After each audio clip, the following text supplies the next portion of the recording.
Express has built-in error handling for both synchronous and asynchronous errors. However, the way Express handles these errors is slightly different. If we throw an error synchronously inside a middleware function, it won't crash the program. So here's a synchronous function.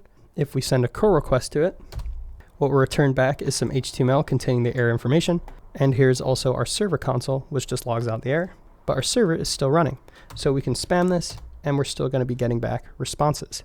However, asynchronous errors are handled differently. If we just add async right here, and then send this curl request again, we can see that our application has crashed. So now when we send any kind of curl request, we will get failed to connect because our server has crashed.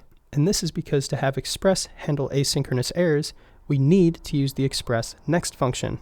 So we can rewrite this with a try catch and also tag on a next. And now if we throw the error, we'll catch it here. And then we can use the next function right here to pass it on to Express's error handling middleware. So if we run this now, let's run curl. We're getting errors, but our server is still up and running. So we haven't crashed our program. So this next function right here, it passes control to the succeeding or next middleware. But if we give it an argument, so here we give it an error as an argument, it will pass control to the next error handling middleware.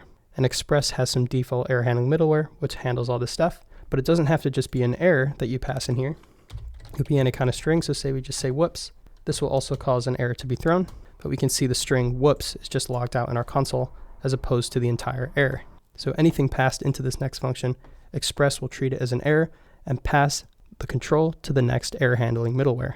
If we don't pass anything to this next function, so say we just do this and just do return next, and here's a global middleware that'll just return a 200 status. If we run this, notice how we just get the 200 OK in response. Even though there was an error, we're saying next with no arguments. So it's just passing to the next middleware. Of course, if we pass anything in here, so say I do whoops, now it'll go to the next error handling middleware, which is why we get whoops posted out right here. So make sure that you wrap all your asynchronous middleware with a try catch to handle these errors. As if you throw an error, it can crash your entire Express app. Express says that in version 5, it'll be treating both asynchronous and synchronous errors the same. So we probably won't have to worry about this in the future.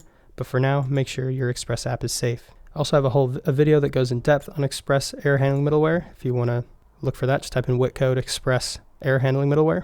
But besides that, if you like stuff like this, check out my courses, link in the description. Also my Chrome extension called WittScepter. If you have any questions, leave them in the comments. I'll try and back to you. But besides that, thanks for watching. Take it easy.